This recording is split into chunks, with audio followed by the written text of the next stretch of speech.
Welcome back, friends. You're just in time for the Johnny Brew Show.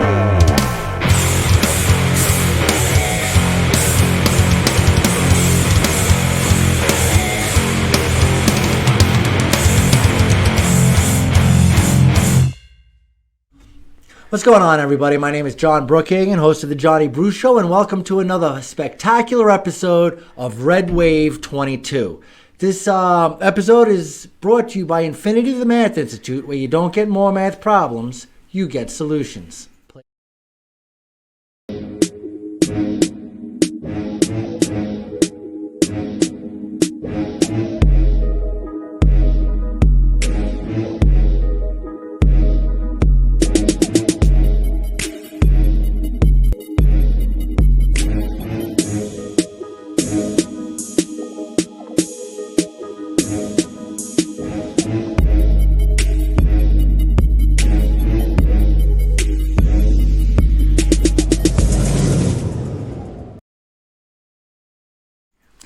All right, you guys can call Infinity the Math Institute at 702-768-1777 or just visit themathinstitute.com. If you're getting ready for finals, you're worried about moving on to the next level in math, come down to Infinity in April and May and we'll get you ready for finals, prove to the teacher you know the material. Or better yet, we have an incredible summer camp. We're going to be talking about the Constitution, financial literacy, public speaking. These kids need that. Oh my gosh. Some math boot camp and lots of fun, games, all constructive stuff.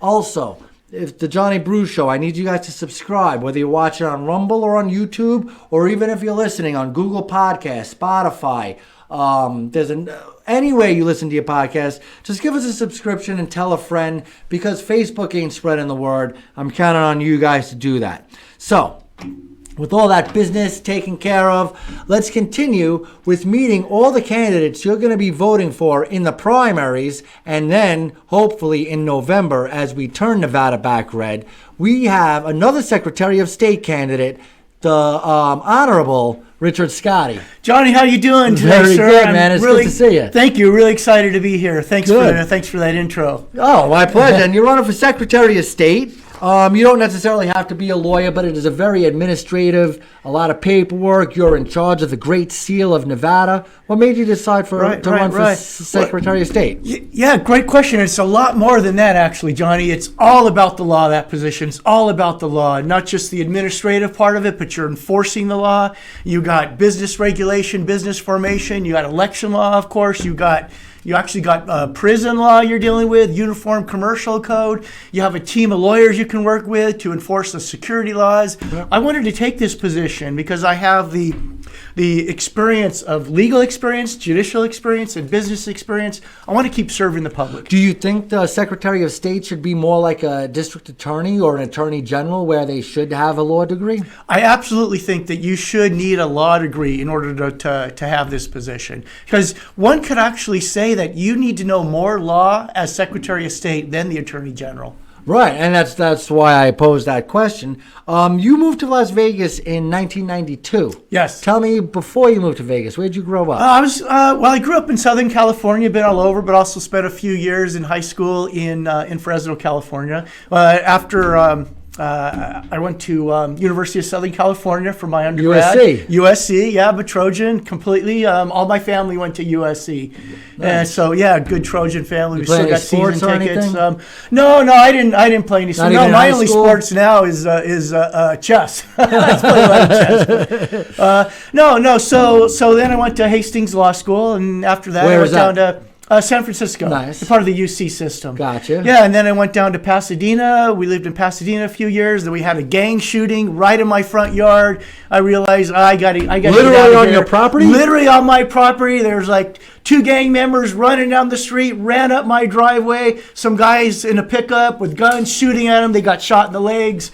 On your property? Bullets crashing. Yeah, bullets crashing through the windows. I dove under the coffee table and I grabbed the phone. I didn't know what was going on. How old were you? 911. Oh, I don't know. I was probably 28 then, right? Wow. I'm going, they're shooting at me. They're shooting at me. I don't know what was going. Anyway, so anyway, the police come, ambulance. They have it all roped up. The streets roped up. There's a helicopter. My wife's coming home after work. All this going on. She's going, what did you do? And it's literally your house. Literally, honestly, literally my Oh, my house. gosh. So that's one of the reasons why I moved here. My wife's family's from here, and I was glad to get to Las Vegas, longtime resident there. Right. Are you concerned that some of that violence might be creeping up here?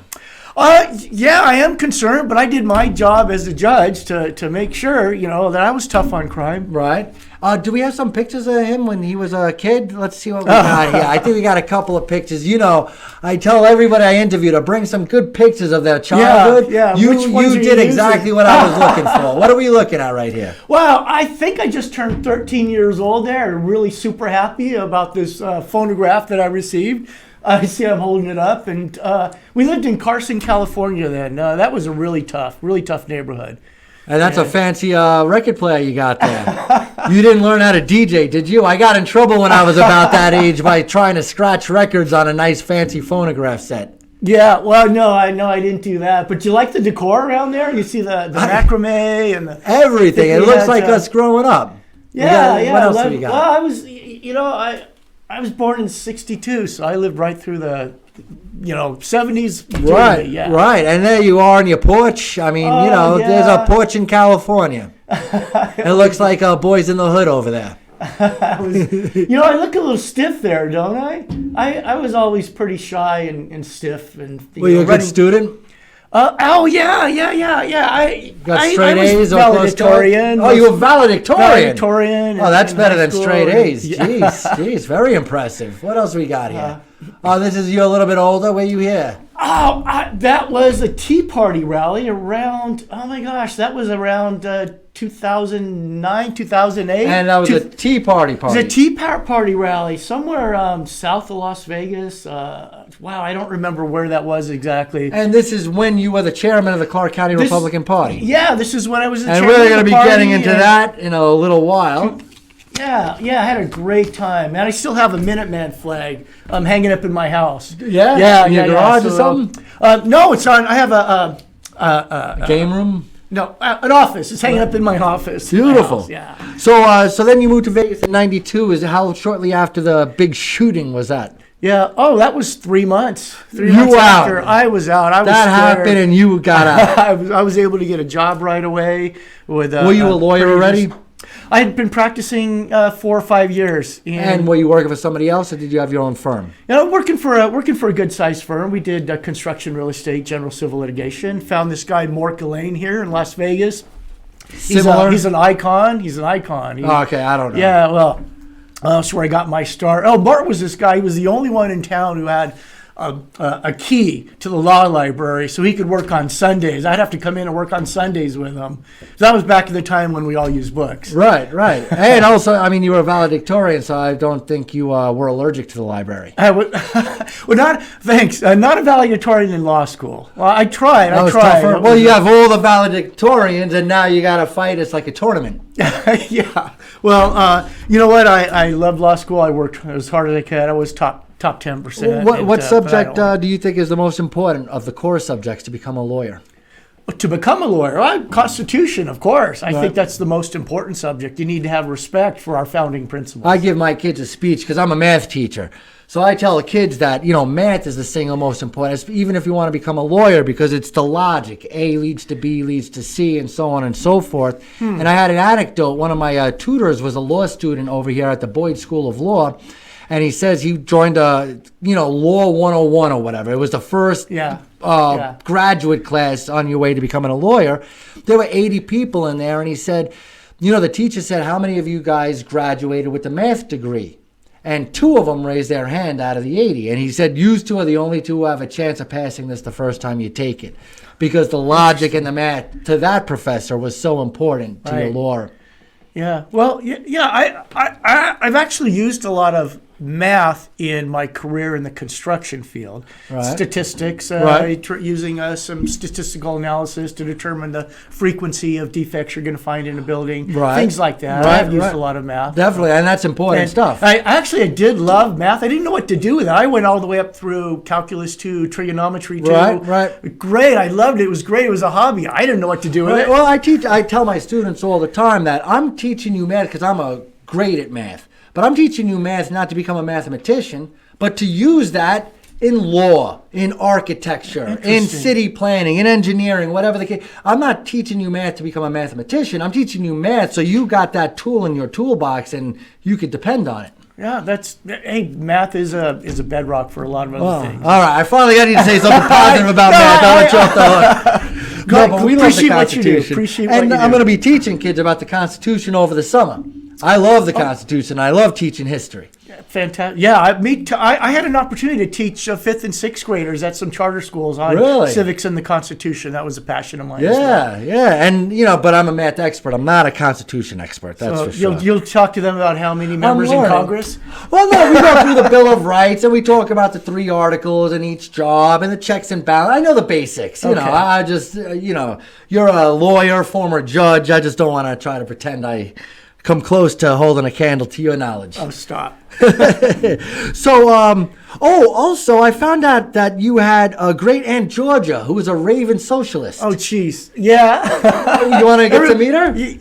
Sure. Let's go. Let's play tape. The tool, now a gigantic industrial tool, is still privately owned.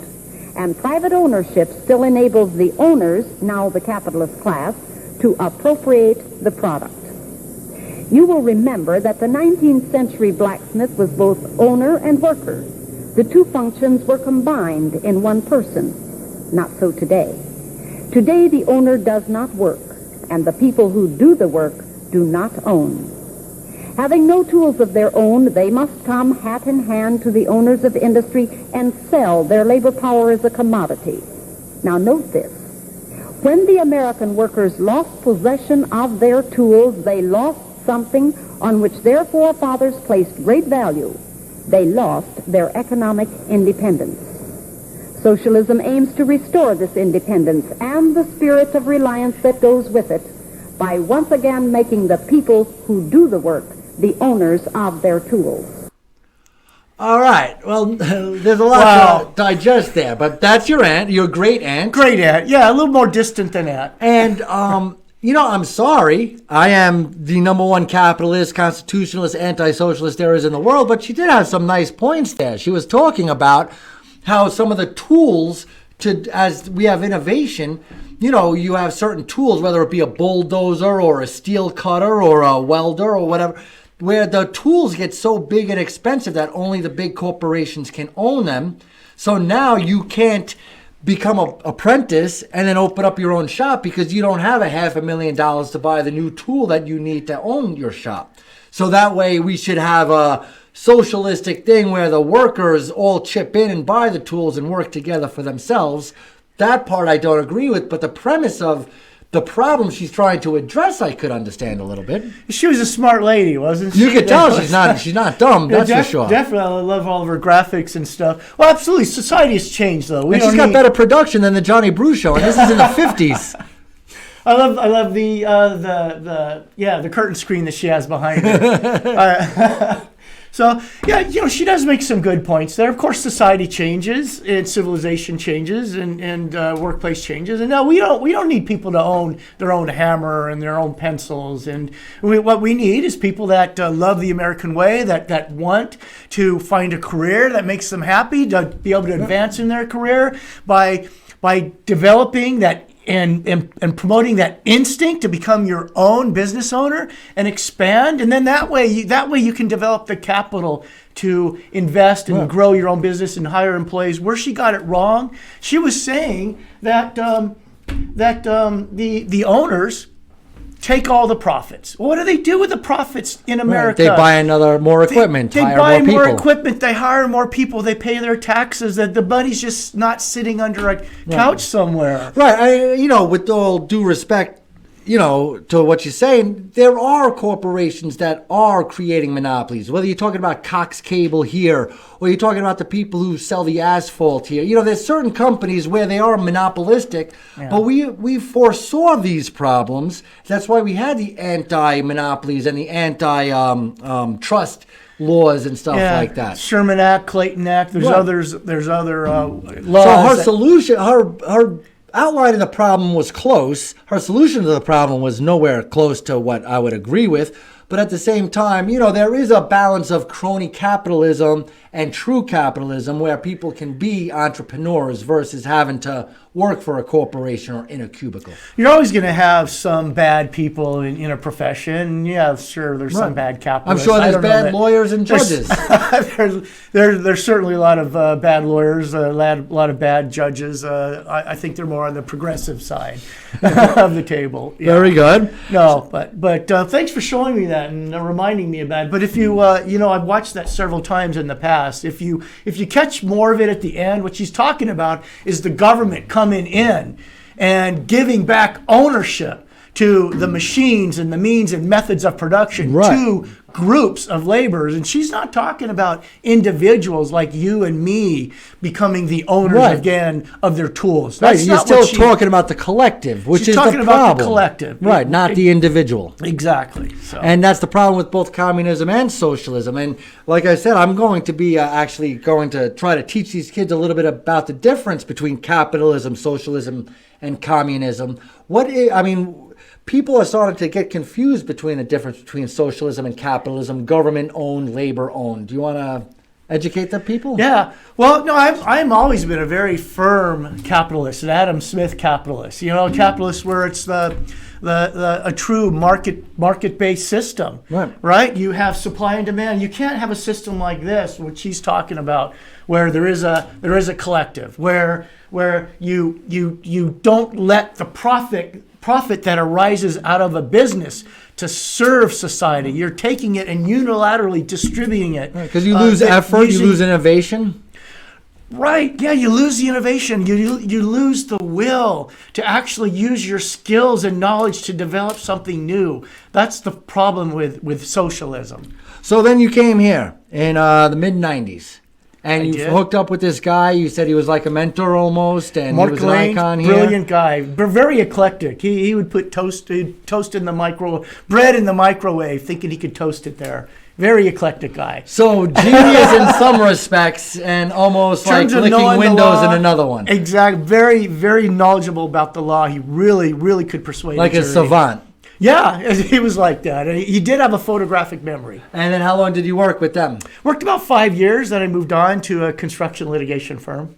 And then, so you worked for a construction company, or you worked for a construction law firm? It was a law firm that primarily did construction litigation. They let me bring in some real estate and general civil litigation as well. And I ended up becoming an owner of the business. Really? Yep. And how did that work through a promotion and a stock option, or did that come from you buying in? I had to buy in. Sure, it's in the legal field. Generally, a lawyer is shooting for becoming a partner of the business, and you just work hard and prove yourself, just like a good capitalist should. And then, so that's the first time you owned a business in some aspect or respect? I think so. Yeah. I had various odd jobs. I didn't own a business before that. I did the red stripe painting around gas station, Pump Island. Right, like the blue for the handicap spot. You paint the curb blue. I painted the curbs. I painted the curbs. I cleaned. I worked for McDonald's. I worked for Winchell's. I had all kinds of these really odd jobs. Those of course taught me a lot of good values. Right. The values on how important it is to work hard, to come to work on time, and to be respectful to your boss, to respect the opportunity that you've been given. So I had all those jobs, and then became a business owner, and of course learned all the things involved there. And then what brought you into politics? Were you adjacent to politics, being a lawyer all along, or is there something that happened that got you more involved? I got into politics when I had someone knock on my door in Fresno wanting to know if I was going to support Ronald Reagan or Gerald Ford for the primary. All right. And I didn't know what they were talking about. I had to research that. I got really This interested. is 75, 76. I don't remember the year, Right. probably about then. But anyway, when I went to USC, I started working for the Ronald Reagan campaign. I knocked on probably 1,000 doors in Long Beach and helped him get elected. So you Without me, he wouldn't have had the landslide. Right, it was all you. And so you were kind of dipping your toe in politics from the word go. That's where it started. Yeah. The Young Republicans. And when I moved here, I got involved in the party here, and it just grew from there. And that right away, mid-90s? I mean... Yeah.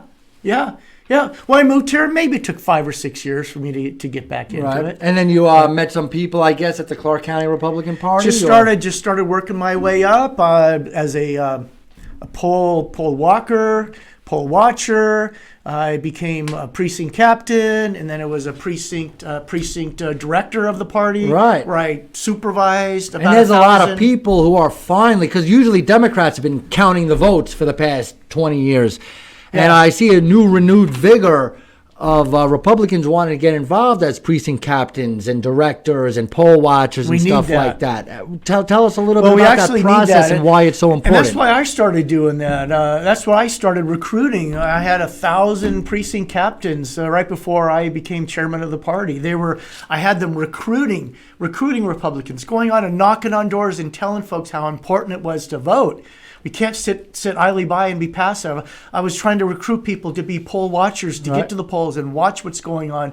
It's so important now that we change, that we have greater transparency, like it says on some of my flyers. We got to have more transparency when it comes to being able to watch the votes being counted, watch the votes that are being submitted, watch the process. We talk about some things, and I believe you spoke in favor of this. For example, Nye County just decided to go with all paper ballots. Yeah. And some people argue that being that Democrats seem to have a much better ground game than Republicans in general, of having people full-time working on the Democrat machine, that if we go to all paper and counting ballots, we're probably going to end up having Democrats counting those ballots. And human error and human cheating is probably more of a risk than, say, a computer where we could find the evidence of that cheating and stuff like that. Is that a concern of yours? We need to make sure we have the regulations that entitle Republicans to have equal participation on adjudication boards and tabulation boards. We can't have a system. Now there's regulations with respect to adjudication boards when there's an issue about the legitimacy of a ballot, right, and it goes to a team to look it over. The regulations say that if at all possible, you should have a representative from the major parties. Well, no, it should be mandatory. Right, if possible. Let's change that. Let's make it mandatory. It's really important that we have our equal say. And then what kind of, as Secretary of State, I mean, it might not be your primary responsibility, but in the eyes of voters, especially this year, they're looking to the Secretary of State. I mean, first of all, you talk about Barbara Cegavski getting censured by the state party. And you talk about what happened in the 2020 election, whether you talk about Stavros Anthony or you talk about Donald Trump himself. You talk about, big media squashing the Hunter Biden story, or you talk about Dominion voting machines, or you talk about people who aren't eligible to vote. There's just so many aspects of election integrity that need to be addressed and make the people, some of them might not be big problems. You know what I mean? We need to have transparency. What, as Secretary of State, would you like to do in order to address all these problems? It's not just one. And do I get 2 hours on your show? Yeah, you know what? We got plenty of time. I want to know the answer.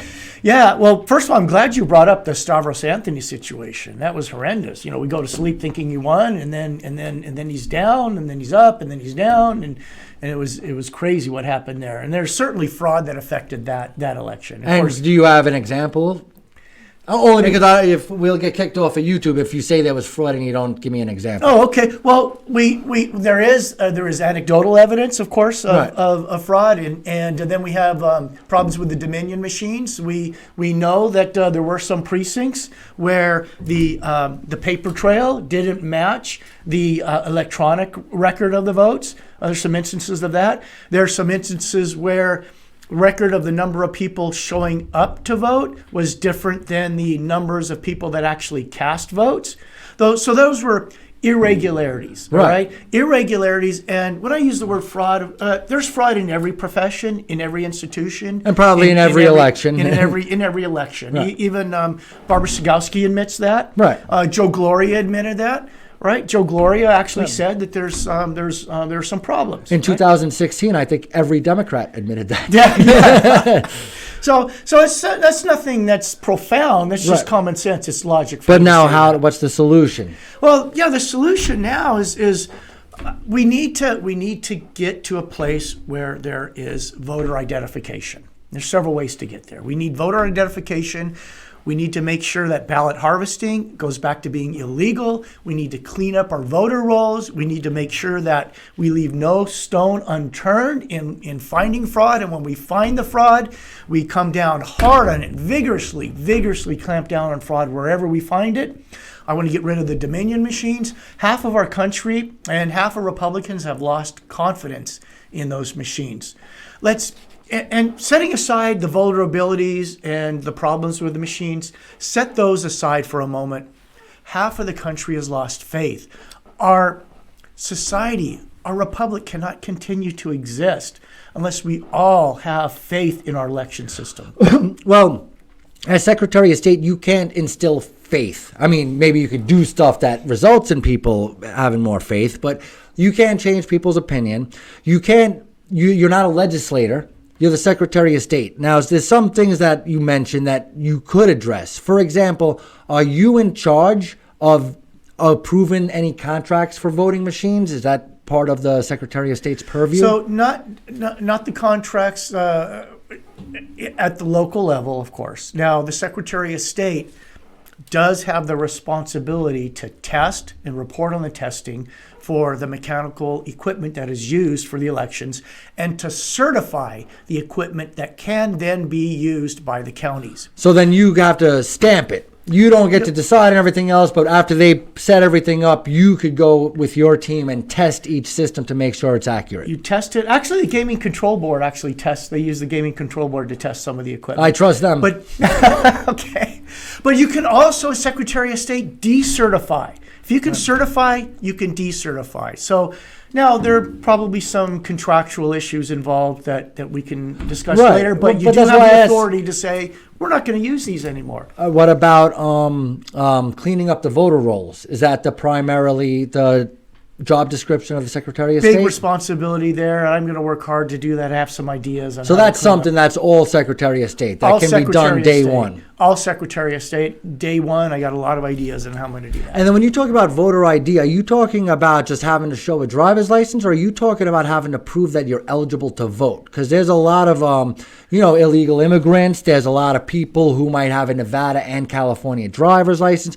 Are you talking about just taking a step in the right direction and making people show some form of government-issued ID? Or are you talking about proving that you're eligible to vote and getting a voter ID? Well, it has to be both of those. You need to prove that you're a citizen, first and foremost. Right now, you can't have a system where you just check the box. Oh, yeah, I'm a citizen. At the DMV. You can't go to the DMV and just have them automatically register you to vote. That system has to go. I don't like the automatic motor voter law. That's got to go. Okay? Well, I mean, either we can give illegal immigrants driver's licenses, or we could get our voter rolls from DMV, but you can't do both. Can't do both. And so what I'm going to do is now that's legislation. It's part of AB 321. And that's why I get back to what can you do as Secretary of State. What I can do is what I can do with my legal and judicial background and being in the position of Secretary of State is file lawsuits, right? Why aren't we more aggressive, us Republicans, in filing the lawsuits that we need to ensure that we have a constitutional system? Well, before the election, we're trying to file lawsuits, and they're saying, the election hasn't happened. You can't file a lawsuit against something that hasn't happened yet. Then the election's over, and we try to file a lawsuit and say, no, the election's over, we've certified it. Right. I mean, when are we able to make these lawsuits? I feel like the system's stacked against us. You can file lawsuits the day you get into office. You can file lawsuits against the legislature for enacting unconstitutional laws. You can get in there and you can seek a declaration that the law is unconstitutional. I can do that. I've done research on this. There is precedence for the Secretary of State to file a lawsuit against the legislative branch in order to ensure that the laws regarding the elections, the election laws that it's the Secretary of State's responsibility to carry out, are constitutional. So if you're elected, will you be doing that in order to end the ballot harvesting and the mail-out ballots right away? Is that a lawsuit type of thing? Do you think that's unconstitutional? It is a lawsuit. Now, look, here in America, we want to expand the right to vote. We want to be inclusive. Right. We want everybody to vote. Well, we have a great history of that, and I could go through all the different things, but we also want to make sure that when someone casts a ballot, it's from someone who is eligible to do so. And we don't want the legitimate ballots to be diluted by the illegitimate ballots. So we need because they cancel each other out. They cancel each other out. I would like to file whatever lawsuits are needed to get rid of universal mail-in balloting. Right? I want to make sure that we move forward to getting rid of ballot harvesting. I like to call that ballot trafficking because it's so horrendous. Well, 4 years ago, it was a felony in all 50 states. Now it's status quo in Nevada. And now it's status quo, but we got to turn that around. You know, as a judge, when I would have criminal cases come in front of me, we would have very strict chain of custody for blood samples, for weapons, for drugs, for fingerprint. We don't have chain of custody for our ballots. We don't have chain of custody for COVID tests, and it's turned the whole world upside down. Everything is fly by night now. You could have someone knock at your door, say, hey, fill out your ballot. They don't have to be a resident. They don't have to be a citizen. They don't have to be a voter. They don't need to tell you who they are. They don't need to be licensed. They can just take your ballot. And then guess what? What do they do with it? If they could show up at Republican neighborhoods, collect ballots, and throw them away. Right. They could open them up and you know, some people might not, the down ticket items, they might not fill them in. Right, they could open it up and do it themselves. And fill it in. There's so many problems with this. How can our legislature have even thought of making this legal? Obvious. I mean, and then you talk about nursing homes, or you talk about disabled people being intimidated, or, you know, you have people going to people's homes and helping them fill out the ballot. I mean, you can't even talk to somebody at the election polling place because you don't want to, you know, influence them. But meanwhile, you're going to have people going to people's houses, 25-year-old, 6-foot man, 200 pounds, talking to a 5-foot little lady, telling them, hey, you better vote. Yeah, exactly. Don't you dare vote Trump either. Or it could be employers that show up at the employees' homes. Right, or union leaders. In the middle of the night, is there any time? Because how many times does a union tell you who to vote for? But obviously you have the privacy of the ballot box. Yeah. But if you're going to legalize ballot harvesting, what's to stop a union leader from watching you fill out the ballot correctly? It's a big concern of mine. That's why we got to stop ballot harvesting, stop universal mail-in balloting. All right. And you bring up a good point, just really quick, about you can't even talk while you're watching the balloting. You can't talk in the voting in the polling place, right? Poll watchers need to have the ability to communicate with each other when they're watching something, all right? I also think they should be allowed to take pictures. Right now it's prohibited. You sound like you're trying to address a problem that I'm not aware of. Like, say me and you are both watching a polling place. I can't, like, tell you, hey, Richard, come here, this doesn't look right. I can't say that or something? No, right now, you're allowed to talk, but you have to do it hushed. Do you know the local government, local election officials have the authority to kick out poll watchers if they believe they're doing something improper? Right, which we saw. We saw they have too much discretion. Don't give that much discretion in through the regulations to just make a determination for yourself whether someone needs to go. Right, I heard a story, and it's very anecdotal, so it's not proof of widespread anything, but I heard a story where there were 18 poll watchers. One little blue-haired lady was the only Republican out of the 18. And they all shooed her away and said that she was talking too much or something like that. Right. And the lady was like, I don't know, you know, they're all talking, but I'm just minding my own business. And they got rid of the one Republican just on a lark that she was talking too much or something. Right. Yeah, no, that happened when I was a poll watcher in the days, and this has also happened recently. You'd have poll watchers going up to the the government elected officials there and saying, hey, wait a minute, look at his shirt. He's politicking there. Look at his shirt. We need to, and they would, sometimes they'd get upset with all of the complaints that the Republican poll watchers were making, and they'd shush them down.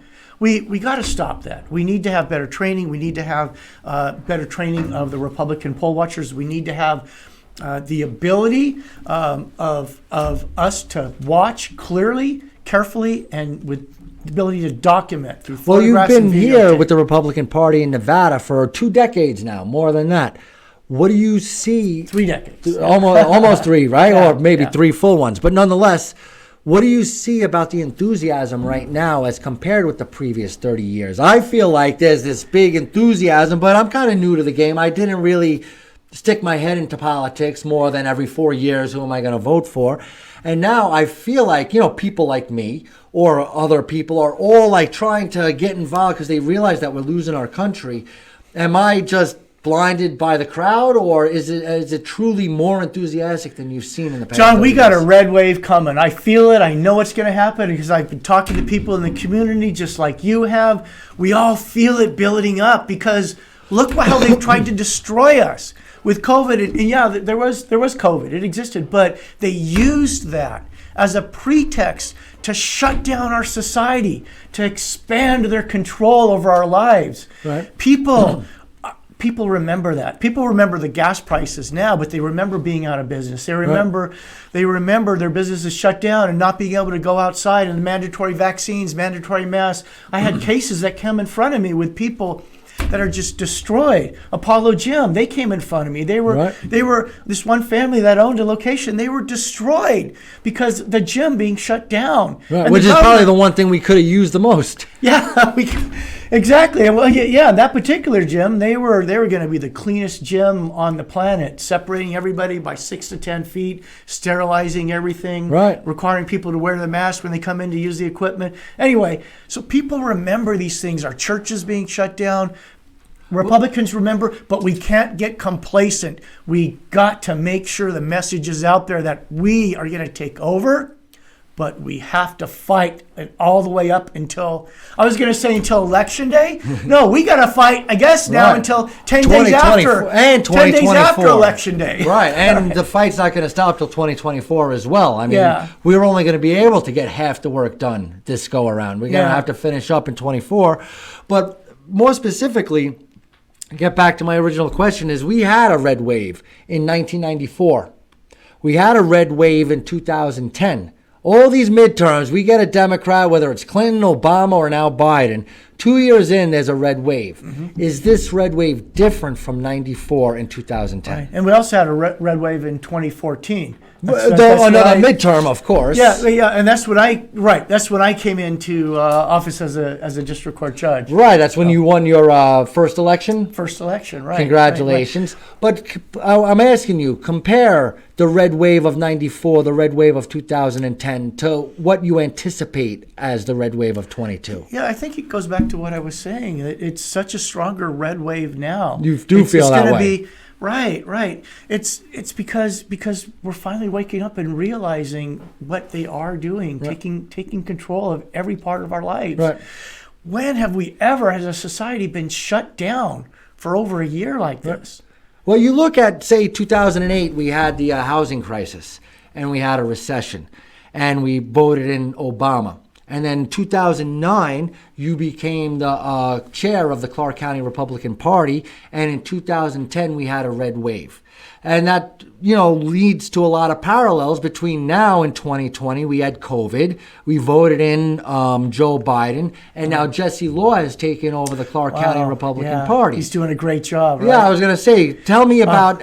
including your personal experience between you and Jesse and Obama and Biden and 2010 versus 22.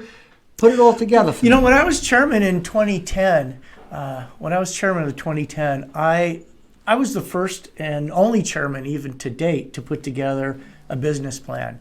And we use that business plan as a model, not just to be successful financially, but to recruit and to elect really good conservative Republicans. So we had We did well in 2012, and we did better in 2014.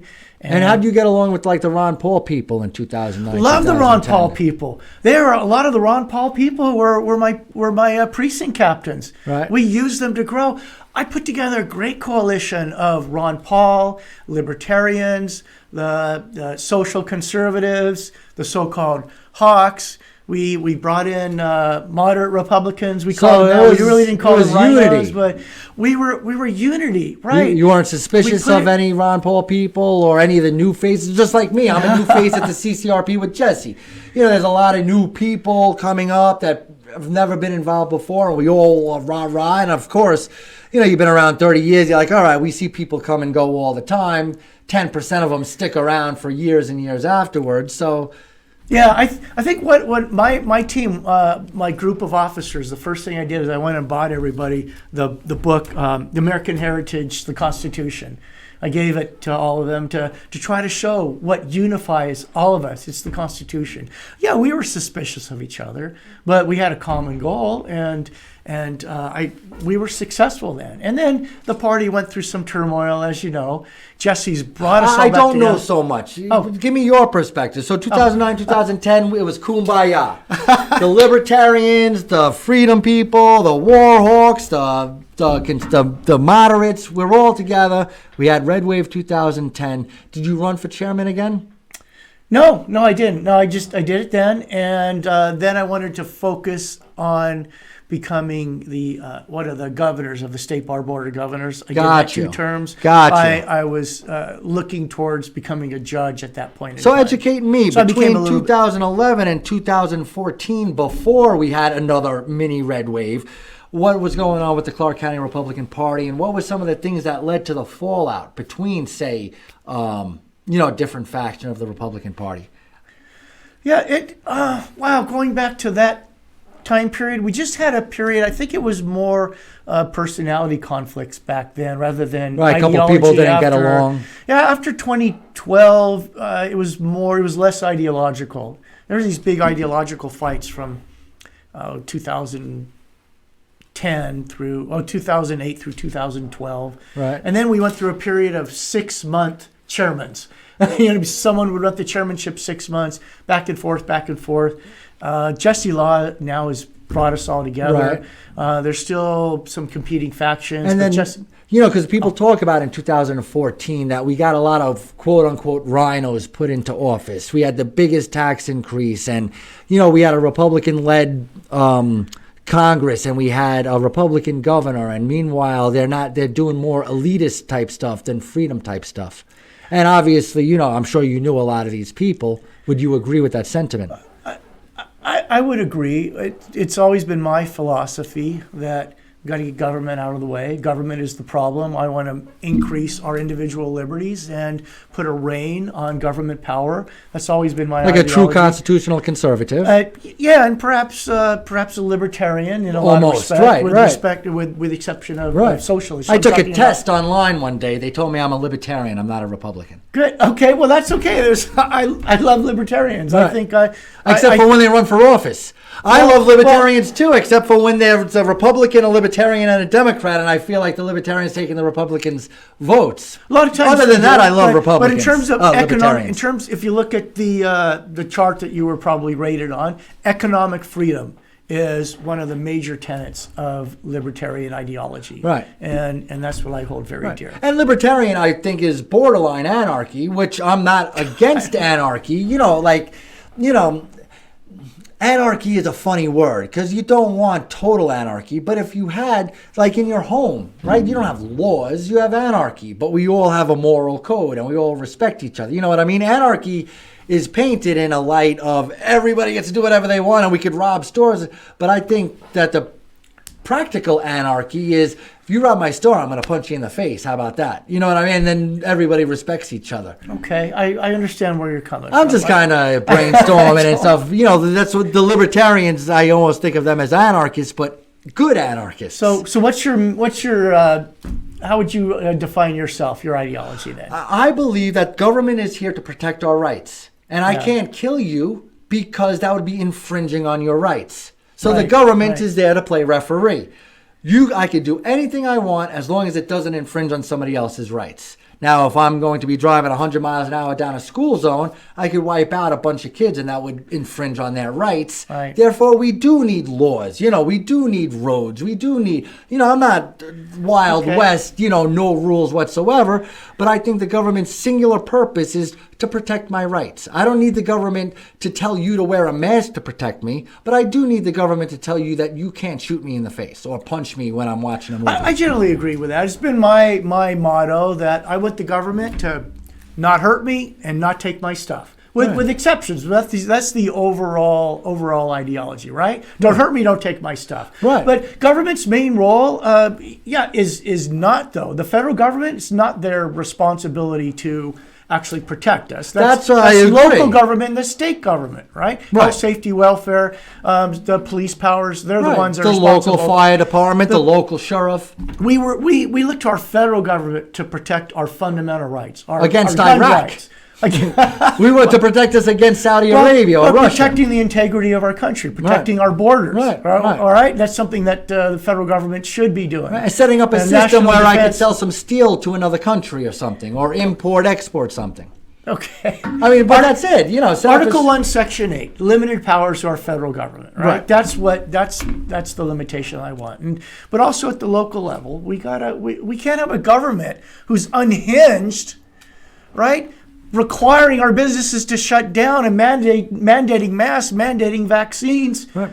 That's what I'm fighting That should be against. local. It should be local. If we're having a coronavirus outbreak in Spring Valley, why don't we just shut things down for a week? But if they're not having these problems in Boulder City, why does Boulder City have to lock down because Spring Valley's having a coronavirus outbreak? I don't want to lock down anybody. In general. We don't have the Black Plague. We don't have the Spanish flu. It's not the Walking Dead. It's not the same. We don't need to... Yeah, I don't think we're facing anything. We need to shut anything down. In a situation where you might need a shutdown, which coronavirus, I would agree, was not that. Maybe when we didn't know, but after 2 weeks, I think we all knew that shutdowns weren't helping anybody. They didn't help at all. Speaking of articles and sections, I know you're a big proponent of Article 3, Section 1, where you can't serve two masters. You can't serve on the executive while serving in legislative or something like that. I know. You want to expand upon that? Sure. Yeah, Article 3, Section 1 of the Nevada Constitution codifies the concept of separation of powers. Separation of powers in our system of government. You have the executive branch, the legislative branch, and the judicial branch. These are kind of simple concepts. I told you I got a chance to teach civics and constitution to 5th and 6th graders. They got it. They understood it. Apparently our governor did and our legislature didn't. I had to school them on the bench. The governor thinks he could write these regulations under the guise of his emergency powers, which is unconstitutional, and then enforce these. Told you about the Apollo Gym case. He went and shut them down. They sued, and they came into my court, and the attorney general and the governor's people, they went in there and said, Scotti, you got to dismiss that lawsuit. They can't file this lawsuit. Right. I said, how about separation of powers? I said, no, we're going to let this lawsuit continue. Right. Then we had members of the legislature.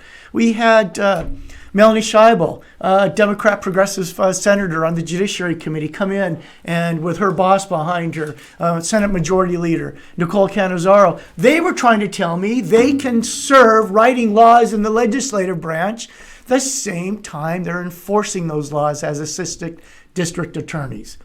Gotcha. And they said, Judge, there's no law that says we can't do this. I got a little bit animated there. I pulled out my Constitution. I said, what do you think this is? This is actually law. It's the supreme law. I let him see it. I let him know. And then I told him, I said, no, you can't hold both positions. Right. And maybe they have to decide now. Right, it's up on appeal. It's like a cop going onto Las Vegas Boulevard, and I don't like you. I see you spit. I'm like, let's make a law you can't spit. And then I go over there and I give you a ticket for spitting. Yeah, exactly. So that's, you know what? All of our founding fathers said that leads to tyranny. It's tyranny when you have individuals controlling two different parts of government. Right. So that's something really important to me. You and it's basic. It's common sense.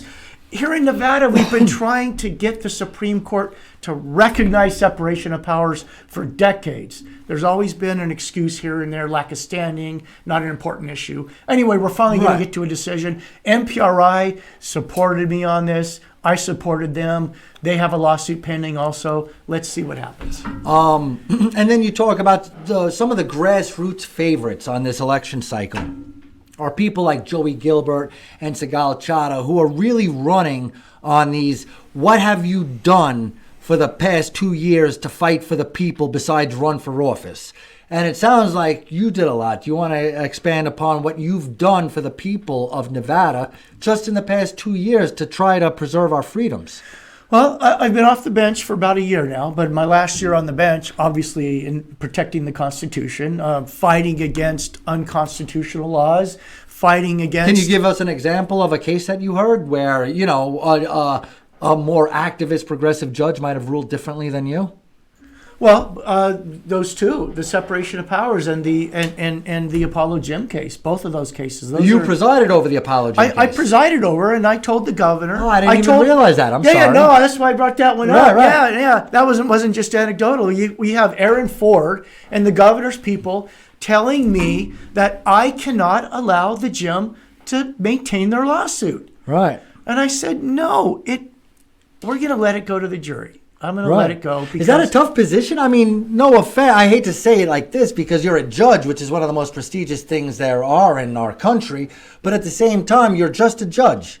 And you have like the mayor and the attorney general and the Senate majority leader coming down and, you know, putting screws to you. I mean, what does that feel like? I mean, it's tough. It's tough. It takes a lot of courage to be a judge, especially if you're going to follow the law, especially if you're going to protect our founding principles. Now, you probably know that I wasn't a favorite of the Review Journal. Right. Review Journal was always coming down on me, and I had to turn my back on them. Right. And now I'm probably getting in trouble saying it on camera, but I love the Review Journal.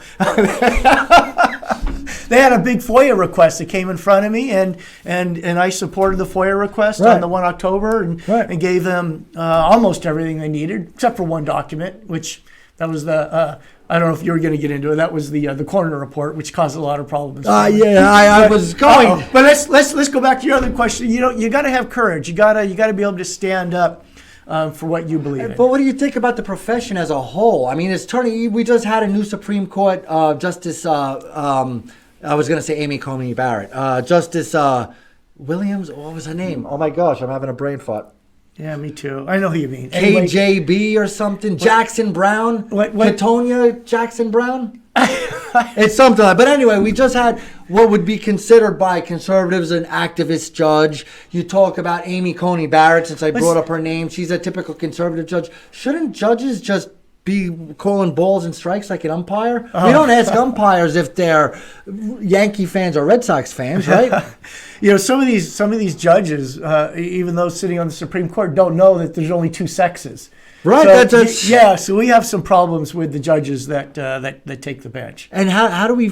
You know, it used to be. That's why before Bork and Gorsuch, we used to just rubber stamp people unless they were rapists or pedophiles. We used to pretty much rubber stamp people, whether it was a Democrat president nominating them or a Republican president, as they qualified and the president wants them. We usually pretty much let them go through until. I don't know if I can give you any examples, but I think they've. I'm not saying nobody was ever taken out. Yeah, we're certainly a lot more. It was a lot more controversial now. Right. Yeah, they dig up everything. They invent things now to keep people off the bench. Well, that's a big difference between, you know, saying Kavanaugh raped someone and asking Miss Brown if she believes in a woman or a man. You know, I think it's two different things. Going for the jugular. Yeah, I don't think someone who wants the Supreme Court position or a circuit court of appeal or a judge should not announce how they're going to rule on certain things. Obviously. But to know if there are two sexes, there's a lot of laws that protect women in a certain aspect, or Title IX that protects women in sports in certain. I mean, the word woman or female or girl comes up a lot in law. There is a difference between a man and a woman, and there are laws that are subjugated specifically for women or for men. I mean, it might not be rampant throughout all of law, but it does exist. The word woman does exist. If you can't define a word that's in the law, what are you going to do? I agree with everything you said there. All right, I'll take it. I can't elaborate on that one. All right. So you're other than when people come into my court, I'm blind as to sex. Male, unless female, it has to do with women in Title IX or something like that. Yes. Right. Of course, and same with race and everything else, unless it's an issue of race.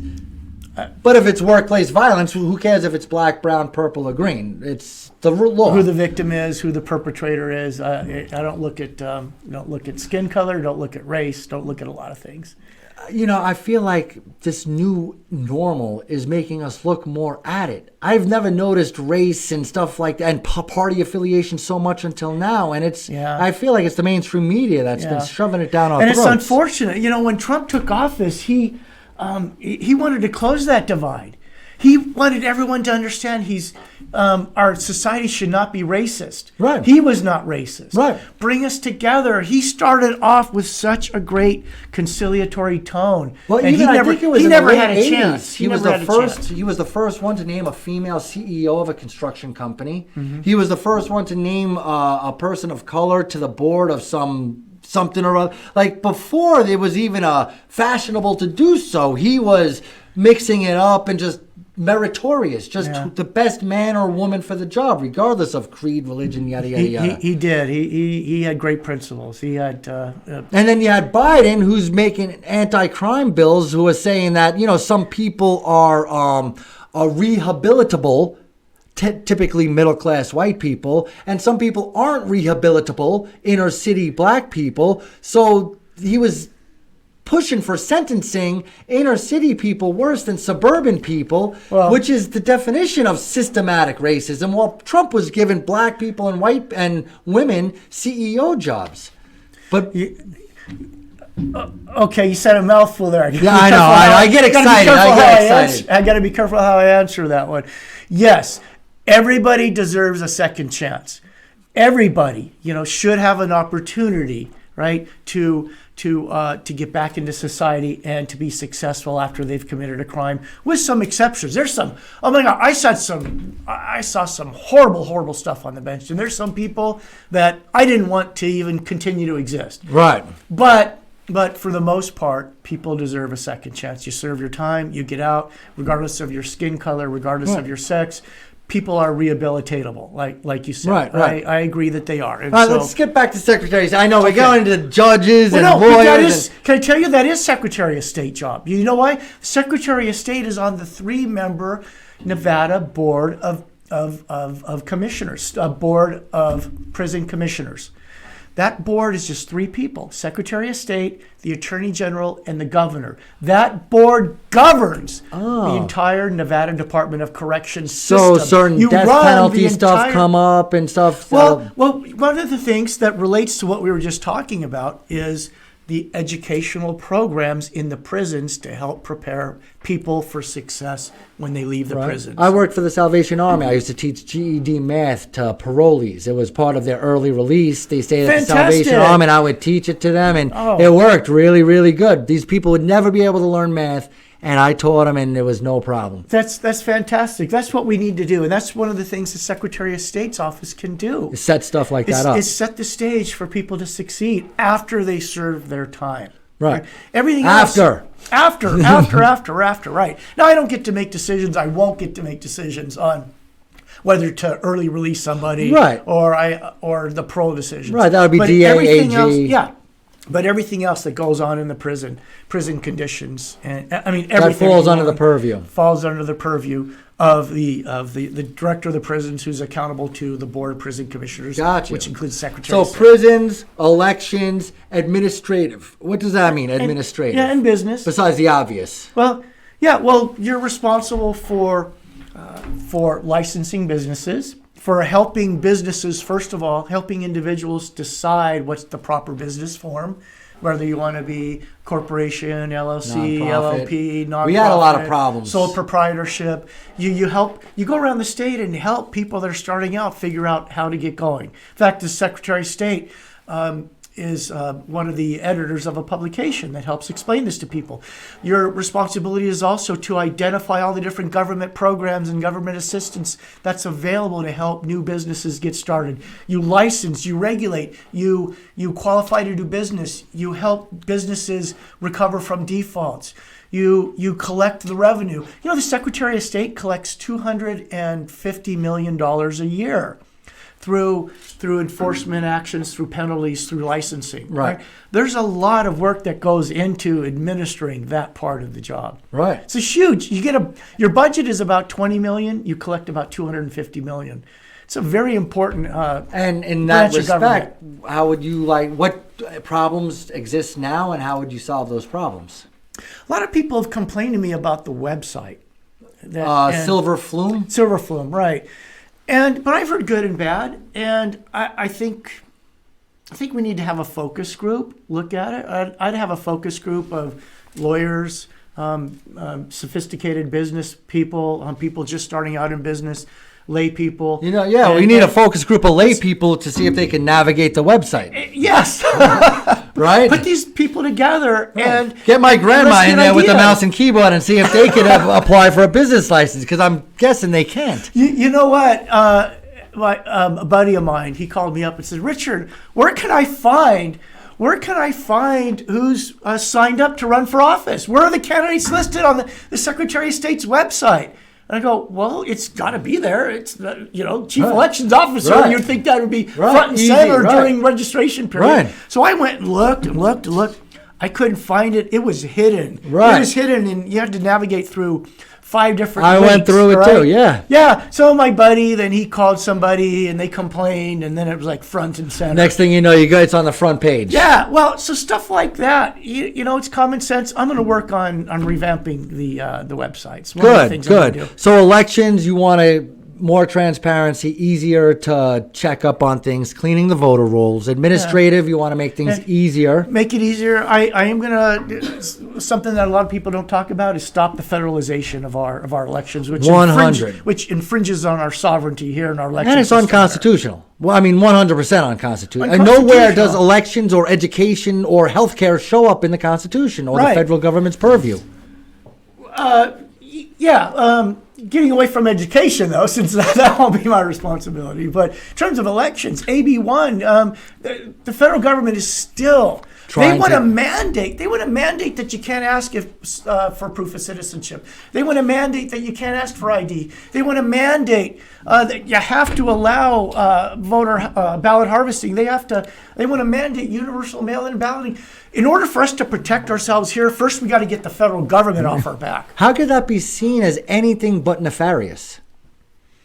It is nefarious. Right? How could it be it's any evil. other? How John, could it's evil. want to say you can't ask if they're a citizen? Like, Yeah. how could you say that? Like, I had people trying to get out of jury duty in my court saying, "Judge, I'm not a citizen." Some people would somehow slip through the cracks Right, and got they would in. say, "I'm not a citizen, let me out." Well, there's you get hundreds and here? hundreds of those people. Let's use that data, and let me use that data to clean our voter rolls. right, you go to jury duty and say I'm not a citizen, you're off the voter rolls. Exactly. And if you lie just to get out of jury duty, you still then shouldn't you're be gonna on have the to voter rolls, right? Now, I know they let felons vote now, fine. But if you're an active felon and you're not a citizen, you're not going to vote. But they want to do ballot harvesting at the prisons. Well, yeah, that one I hadn't. You're just making that one up. But Maybe I am. But I hadn't heard that who do one. you think you would vote for? Would you vote for the Democrat who wants to empty the prisons and do early release for everyone, or would you vote for the Republicans? Of course, the Democrats will want to do voting in the prisons because Yeah. the prisoners are going to vote Democrat because that's Yeah. their best chance of getting out. It's the law now. It's the law now that when you've done your time and you're out, your voting rights are restored. Right. That's the law. Which okay, that's the law. Are your gun rights also restored? Do Do you have full rights of the Constitution or just certain ones? Just certain rights, yeah. So, but let me talk about. Let's talk about that. When people are released, it's easy for them to get identification. If a felon, so they get to vote, they're going to have their identification. anybody can get identification, right? And that's why I asked about. That's why I asked, why don't we have universal identification requirement? You got to have your identification not just when you register to vote, but you got to show your identification when you actually show up to vote. And maybe something on the thing, whether it's the driver's license or a voter ID that says citizen eligible to vote. Any kind of government issued ID. and what was that last point? Just something where it says on your license then, eligible to vote. Yeah. That's it. So that way you could show up at the polling place, not only is showing ID to prove it's you, but if you have the eligible to vote, DMV has proved you're a citizen and has proved that you're eligible to vote in this state or something. I don't know if that would work. There's some logistical problems. There's got to be something, though. Because if you change your residence, but you don't change your driver's license. Right. What could happen? You could... but that's my point. So that way if you move to California, the DMV gets notified and they remove that endorsement. Almost like a motorcycle endorsement or a trailer endorsement. You got an election endorsement on your license. Yeah, it's a good start. Or something. It's a good idea. Right. I've never had that idea before. I'm just throwing that out on the fly. You just mentioned that was the first time I heard that idea. I got to think it through. I'm not ready to rubber stamp it. All right. Well, we've run out of time. What I want you to do is I want you to give your elevator pitch. Look into the camera and tell everybody why Richard Scotti is the person they should vote for in the Republican primary as well as the general election in November. Great. Thank you very much. So I've been a long-time Nevada resident. I care about the people in Nevada. I've enjoyed having served as your district court judge for 6 years. I have the legal, judicial, and business experience to do this job. The Secretary of State position, it's all about the law. You're the chief elections officer of the state. You are responsible for business licensing and registrations. You're responsible for securities. You're responsible for the lockbox program, the confidential address program. You're on the Board of Economic Development. You're so many aspects of business. I have 10 years as a law business owner, which I'm also going to bring to the table here. And then you're also on the prison board. You are responsible for applying prison law for the entire state prison system. As a district court judge with a half criminal docket, I can also bring that to the table. I'm up against a lawyer on the Democrat side who I can beat with your support. After I win the primary, I can beat him in the general election. I would appreciate your support. I'm here for you. I know the Constitution. I have the passion. I have the ideas to protect our republic and our election system. Keep it ethical. And I would appreciate the opportunity to serve you. RichardScotti.com is my website. Have any questions? Give me a call. Thank you. And do we have his website up so we could show it a little bit? And here's your website. Thank you. Nice little sign right there. And then you can learn all about the awards you've won. I know you are voted the Conservative of the Year. What year was that? Oh, that was 2020. I received a Conservative of the Year award in 2020. And I've been a strong conservative my entire life, ever since I started voting with Ronald Reagan forward. Beautiful. District judge, business owner, former chairman of the CCRP, conservative, lawyer, experienced. I mean, it looks really good stuff. You guys can go to RichardScotti.com. It is SCOTTI, Richard Scotti. That's it, right. Thank you, John. It's been beautiful. A great honor to be here. You asked some tough questions. You made me think about a lot of new ideas. Good. I appreciate it. Well, it's not a 5-minute soundbite. We're here to find out what's going on right now. Thank you. I'm looking forward to seeing you. If you win the primary, we'll have you back, and we'll be rooting like hell to turn Nevada red. Thank you. Appreciate it. Thank you so much for joining us. For Richard Scotti, my name is John Brookhagen. Please subscribe, like, and tell a friend. And until next time, my name is John Brookhagen, host of The Johnny Brew Show.